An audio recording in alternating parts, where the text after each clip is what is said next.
नमस्कार दोस्तों, आपका मेरे इक्विटी फॉर यू चैनल में स्वागत है। आज का टॉपिक है अच्छे स्टॉक्स को कैसे चुनें, how to choose the right stocks. So ये है तो बहुत छोटा सा वीडियो रहेगा, कुछ इंपॉर्टेंट पॉइंट है जिसको कि मैं ब्रीफली डिस्क्राइब करूँगा। सो वीडियो में आगे बढ़ने से पहले बताना चाहता हूँ कि मैं सेबी का रजिस्टर्ड प्रोफेशनल नहीं हूँ। तो यहाँ पे बताई गई चीज़ें एजुकेशनल और इन्फॉर्मेशन पर्सपेक्टिव से हैं। तो वीडियो में आगे बढ़ने से पहले मैं ये भी बोलता हूँ कि जिस किसी स्टॉक का भी मैं नाम लूँगा आने वाले स्लाइड में एक्सप्लेन करते समय, वो मेरा सजेशन नहीं है। राइट, मैं खाली एग्जाम्पल पर्पस से बता रहा हूँ। तो आप लोग उसको जस्ट इन्फॉर्मेशन पर्सपेक्टिव से लीजिए, अपनी खुद की एनालिसिस कीजिए और आगे बढ़िए। मैं खाली आपको हेल्प कर रहा हूँ अच्छे स्टॉक चुनने में। सो इसमें पहली चीज़ आती है फंडामेंटल एनालिसिस। सबसे पहला पॉइंट फंडामेंटल एनालिसिस। फंडामेंटल क्या होता है कि एक कंपनी जैसे है, उस कंपनी अच्छा स्टॉक है या बुरा स्टॉक हम कैसे निर्धारित करेंगे। हम देखेंगे कि कंपनी ग्रोथ कैसे करी है, उसका फाइनेंशियल फाइनेंशियल बुक कैसी है, कंपनी का मैनेजमेंट कैसा है, कंपनी पिछले 3 क्वार्टर में या 6 क्वार्टर में पिछले तिमाही में कैसा काम कर रही है। राइट, कंपनी के पास उधारी कितनी है, हर चीज़ आप देखोगे उस पर। तो ये होता है फंडामेंटल एनालिसिस। तो इस चीज़ को देखिएगा हर स्टॉक में। कई ऐसे वेबसाइट्स हैं जैसे स्क्रीनर डॉट इन हो गया, मनी कंट्रोल हो गया, इकोनॉमिक्स टाइम्स हो गया, विकीपीडिया हो गए। आप डालिए कंपनी के बारे में, आपको मालूम चल जाएगा कंपनी अच्छी है या अच्छी है नहीं है, पैसा लगाना है नहीं लगाना है, फंडामेंटल एनालिसिस पता चल जाएगी। दूसरी जो टॉपिक है वो है क्वालिटी ऑफ मैनेजमेंट। कंपनी का मैनेजमेंट कैसा है। एग्जाम्पल के लिए अभी हम यदि आईटी सेक्टर की बड़ी दिग्गज कंपनियों भारत में बात करें तो आपके दिमाग में कौन सी कंपनियां आती हैं। डेफिनेटली आ गया होगा आपके दिमाग में अभी तक TCS, Infosys, Wipro, right, Tech Mahindra, HCL, ऐसे कई कंपनियां। तो इसका मैनेजमेंट हम बोलते हैं कि ये कंपनियां लगातार आप पिछले 10 साल से देखोगे स्टॉक ग्रो कर रहा है। मुझे याद है 2007 में एचसीएल का स्टॉक कभी 50-55 रुपये का हुआ करता था, आज वो 1100-1200 या 1400 का, मुझे एग्जैक्टली याद नहीं है। इन्फोसिस स्टॉक देखिए 10 रुपये की फेस वैल्यू के साथ बढ़ा, वो 1900 रुपये तक गया, 1800 रुपये तक गया। टीसीएस का स्टार हज़ारों में गया, 3000 तक भी गया या उससे ज़्यादा। तो कहने का मतलब है ये कंपनियां ओवर द पीरियड धीरे धीरे धीरे ग्रोथ करी हैं। तो कैसे ग्रोथ करी है कि चूंकि इनका मैनेजमेंट अच्छा था। बोलते हैं ना, घर का मुखिया अच्छा रहेगा तो घर में सब कंट्रोल वे में रहेगा, गवर्न वे में रहेगा, चीज़ें अच्छी जाएंगी। तो वैसे ही एक कंपनी के लिए जब मैनेजमेंट अच्छा रहता है तो कंपनी अच्छा ही परफॉर्म करती है मुश्किल समय में भी।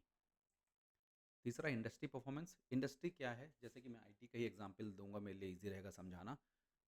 अ, यदि आप पैसा लगा रहे हैं, मान लीजिए मैं आईटी सेक्टर में पैसा लगाना चाहता हूँ, लेकिन मैं देख रहा हूँ कि यूएस में मार्केट बहुत डाउन है और अब बिल्कुल भी ग्रोथ नहीं कर रहा है ओवरऑल। तो वो सेक्टर, आईटी सेक्टर, निफ्टी 50 का जो आईटी सेक्टर है उसको यदि मैं देखूँ, निफ्टी 50 में जो आईटी स्टॉक्स हैं वो परफॉर्म अच्छा नहीं कर रहे हैं, तो वहीं से मुझे मालूम चल जाना चाहिए कि मुझे यार अभी थोड़ा अवॉइड करना चाहिए। I can wait for some time, मैं थोड़ा देर वेट कर लूँगा फिर मैं लगाऊंगा। तो आईटी में लगाने के बदले आप उस समय पैसा पैसा तो लगाना आपको, तो आप मैन्युफैक्चरिंग सेक्टर देखिए, हेल्थ केयर देखिए, जो सेक्टर अच्छा परफॉर्म कर रहा होगा उस सेक्टर में पैसा लगाइए स्टॉक्स पे। Technical analysis. टेक्निकल एनालिसिस पे मैंने बड़े वीडियोस बनाए हैं। मेरा एक प्लेलिस्ट में भी टेक्निकल एनालिसिस का प्लेलिस्ट है, उसमें कई वीडियोस हैं जैसे आरएसआई, एमएसईडी, 10-10 15-15 मिनट के वीडियो हैं, उनको देखिए। तो वो जो पैरामीटर है जैसे आरएसआई हो गया, एमएसईडी हो गया, एडीएक्स हो गया, या दूसरे टेक्निकल एनालिसिस पैरामीटर हैं, वो डेफिनेटली आपको हेल्प करेंगे एक अच्छा स्टॉक चुनने में। जैसे कि आर एस आई 70 और 30 का लेवल है, तो 70 मतलब ओवरबॉट, ओवरबॉट हो गया मतलब डेफिनेटली वहाँ से नीचे आएगा। वैसे ही आर एस आई 30 इसका मतलब ओवरसोल्ड, तो ओवरसोल्ड है मतलब यहाँ से स्टॉक ऊपर जाएगा।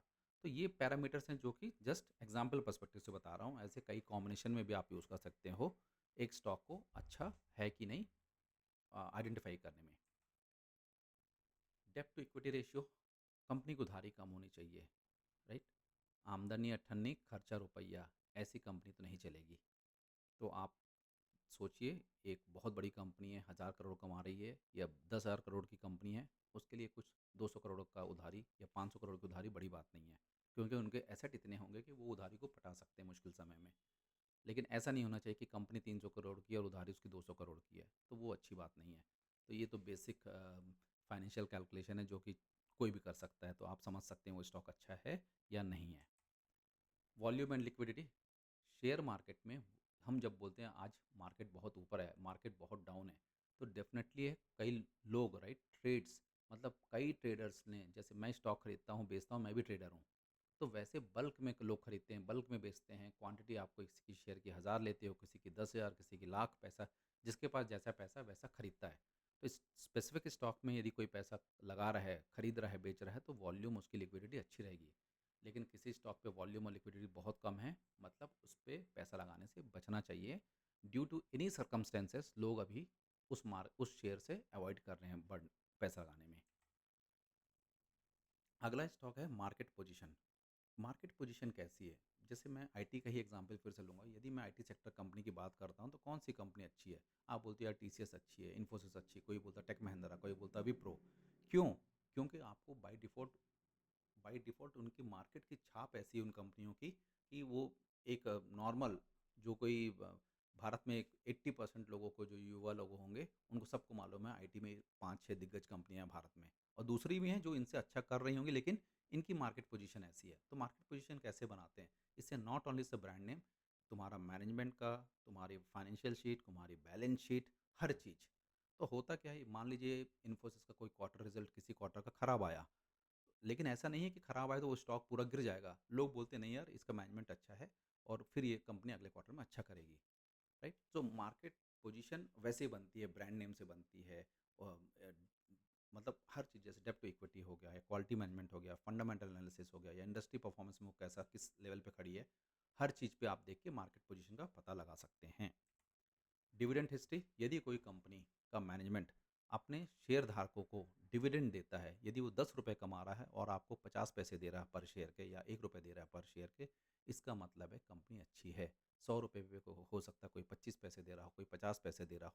इसमें कई कैलकुलेशन रहती है, कंपनी डिविडेंड का अपने अपने कैलकुलेशंस होते हैं उनके। लेकिन डेफिनेटली हर क्वार्टर में कंपनी जब अपना क्वार्टर रिजल्ट देती है, उस समय बोलती है मैं इतना डिविडेंड दूंगी। तो यदि ऐसी कोई कंपनियां हैं डिविडेंड देती है, तो डेफिनेटली वो कंपनी जब प्रॉफिट में है तभी वो डिविडेंड दे रही है। तो वो भी एक अच्छा पैरामीटर है। फ्यूचर ग्रोथ पोटेंशियल, कंपनी की फ्यूचर ग्रोथ कैसी है? जैसे एग्जांपल के लिए आज की डेट में आप देखो, रिसेंटली जैसे स्विग्गी है, सब लोग जानते हैं स्विग्गी ने अपना आईपीओ लॉन्च किया, जोमेटो ने अपना आईपीओ लॉन्च किया, पेटीएम ने अपना आईटीएम लॉन्च किया, और शेयर्स भी लॉन्च आए मार्केट में। जब ये आए तो देखिए इनका मैनेजमेंट कितना वो था, फ्यूचर विजन इनका क्लियर था कि मुझे एक, जोमेटो है देखा जाए तो क्या करता है, वो खाना एक होटल से लेता सप्लाई करती है, राइट? स्विग्गी एक खाना लेती है सप्लाई करती है होटल से लेके लोगों को। लेकिन जब इन्होंने चालू किया होगा, तो इनका विज़न कितना क्लियर होगा यार, डिमांड बहुत हो रही है, लोग ट्रैफिक में फंस जाते हैं, लोग ऑफिस से आते समय खाना बनाना पड़ता है, मतलब कुछ भी उनके पैरामीटर्स होंगे। तो चलो हम एक ऐसी सुविधा प्रोवाइड करते हैं लोगों को, जो कि घर बैठे बैठे लोगों को खाना मिल जाए। तो उन्होंने उस हिसाब से चालू किया। अब आज देखिए रैपिडो हो गया, स्विग्गी हो गया, ये साथ में फूड डिलीवरी के अलावा कई बिजनेस में धीरे धीरे उतरने लगे। तो ये फ्यूचर ग्रोथ पोटेंशियल इस कंपनी का, राइट? तो ऐसी कंपनियां ढूंढिए जिसका फ्यूचर ग्रोथ पोटेंशियल अच्छा है। अब जो आखिरी बात आती है, रिस्क एनालिसिस। कई स्टॉक्स पेनी स्टॉक्स होते हैं, या ऐसे कोई स्टॉक्स होते हैं जिसमें रिस्क होता है, लेकिन वो रिस्क यदि आपको लगता है कि हाँ आप सह सकते हैं, या आप मल्टी बैगर, मार्केट में सुना मल्टी बैगर क्या होता कि आपने 10 रुपये में स्टॉक खरीदा और अचानक एक साल में 200 रुपये का हो गया या 100 रुपये का हो गया, मतलब 10 गुना कमाया, 100 गुना कमाया, जो भी है। लेकिन वो सेट वैसा स्टॉक बहुत रिस्की होता है। तो उसके लिए आप प्रॉपर रिस्क एनालिसिस कीजिए कि कंपनी का मैनेजमेंट कैसा है, कंपनी में कोई लीगल इशू है क्या, कंपनी को कोई पेनल्टी लगी है क्या। आप गूगल में देखेंगे हर चीज़ मालूम चल जाएगी। यदि सब कुछ सही है और कंपनी खाली 50 करोड़, 100 करोड़, 200 करोड़ की रिसेंटली चालू हुई है, तो आप उस कंपनियों में पैसा लगा सकते हैं, राइट? लेकिन रिस्क एनालिसिस ज़रूर कीजिएगा। मेरा कोई सजेशन नहीं है कि आप पेनी स्टॉक और मल्टी बैगर लेके अरबपति बन जाइए। विश करता हूँ बनिए ज़रूर, बट रिस्क को देखते हुए। तो यही था आज का वीडियो, और मैं उम्मीद करता हूँ आपको ये वीडियो पसंद आई होगी। पसंद आई होगी तो वीडियो शेयर कीजिए, सब्सक्राइब कीजिए, लाइक कीजिए, कुछ अपने कमेंट्स दीजिए, मेरा भी प्रोत्साहन बढ़ेगा, राइट? इसके साथ ही मैं अपनी बात ख़त्म करता हूँ। आपका दिन शुभ हो।